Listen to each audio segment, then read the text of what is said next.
We're now finally halfway through HBO's House of the Dragon, and the series continues to deliver based on the latest episode. True enough, the show has established itself on its own, despite being compared to its predecessor many times. For today's video, we'll be talking about how House of the Dragon is different from the source material, George R.R. Martin's Fire and Blood, so make sure you keep watching to know more about this topic. So, how does House of the Dragon differ from the books? In Fire and Blood, the history of House Targaryen as it ruled over Westeros is detailed, along with the incidents like Aegon's initial quest and the Dance of the Dragon's civil war. The dance and the events building up to it, notably the conflict between Princess Rhaenyra Targaryen and Queen Alicent Hightower, are the main subjects of House of the Dragon. To make the transfer from page to screen, House of the Dragon alters the source material in several ways, much to the TV version of Game of Thrones. First, the biggest difference between House of the Dragon and Fire and Blood is how it's presented. The fictitious Archmaester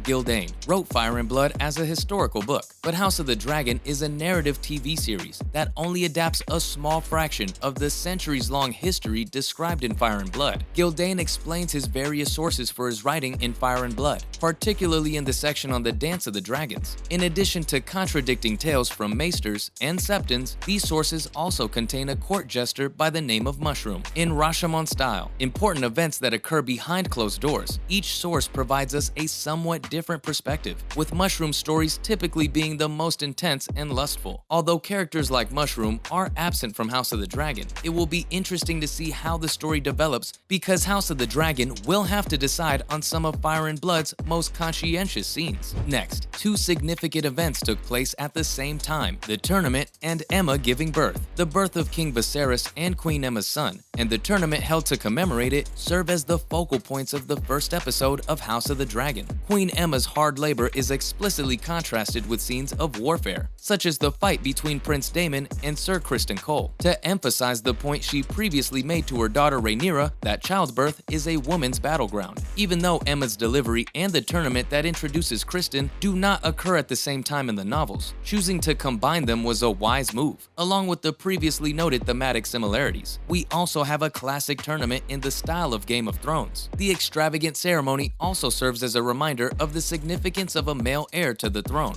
If Aemma has a son, peace is likely to last. If not, concerns about the succession plan will linger. Fire and Blood doesn't go into great depth about Aemma's passing while giving birth. However, several people in the book experience Viserys' conundrum on whether to kill Aemma to ensure the birth of his son. Queen Alyssa Valerian, the mother of King Jaehaerys, endures a traumatic birth much earlier in the Targaryen dynasty. Moving on, in the show, they highlighted the friendship between Rhaenyra and Alicent. Rhaenyra and Alicent's friendship is the focus of House of the Dragon from the outset, which is a wise choice. It makes natural that the opening episode of House of the Dragon starts to explore their relationship, as the divide between them is what triggers the Dance of the Dragons. Before Alicent marries King Viserys in Fire and Blood, the two aren't very close, but in House of the Dragon, they become fast friends. Because of their in-show childhood attachment, their fallout is bound to be considerably more painful, giving subsequent episodes even more emotional weight. Then, during the final moments of the episode, King Viserys makes a direct connection to A Song of Ice and Fire. In the last seconds of the first episode, King Viserys surprises Rhaenyra with a shocking revelation. Their ancestor Aegon the Conqueror conquered Westeros because he had a dream, not just out of ambition. In that dream, the demise of humanity was prophesied, brought on by the White Walkers and a horrible winter. Fire and Blood makes no mention of Aegon having this dream, but since the novel hardly ever gets into the minds of its characters, there is also no proof that Aegon didn't. Maybe Martin had planned this all along, but we don't particularly like this change in the storytelling. Moving on, there's also the showdown at Dragonstone that gave justice to the event. The Rogue Prince, the second episode of House of the Dragon, gives us a sneak peek at what full Targaryen on Targaryen violence would entail. King Viserys won't stand for Prince Daemon stealing a dragon egg to give it to his kid with paramour Mysaria. To recover the egg, he sent his hand, Lord Otto Hightower, to Dragonstone. But a Hightower alone won't be enough to convince Daemon to rethink his mind. Rhaenyra and her dragon Syrax arrive on Dragonstone just as fighting between Otto's soldiers and Daemon's gold cloaks is about to start. Rhaenyra is pitted against both her father and her uncle in the Dragonstone confrontation, as it is depicted in the program. This makes it clear to us how much she can contribute and how hard it will be for her to overcome gender stereotypes and get acceptance as a potential heir. And then there's also Alicent and Viserys' relationship. In House of the Dragon, King Viserys makes the same marriage decision as in Fire and Blood. Before his passing, the former King Jaehaerys is said to have been Alicent's companion in the novel, but little else is said about her until the marriage announcement. She allegedly had intercourse with Viserys when he was still wed to Queen Aemma, as well as with Daemon, Jaehaerys, and other dubious sources. Thankfully, the show avoids going in this direction. In the television series, Alicent is under pressure from her own father, the cunning Otto Hightower, to win Viserys' affection. Despite her obvious discomfort, she complies, posing as Viserys' companion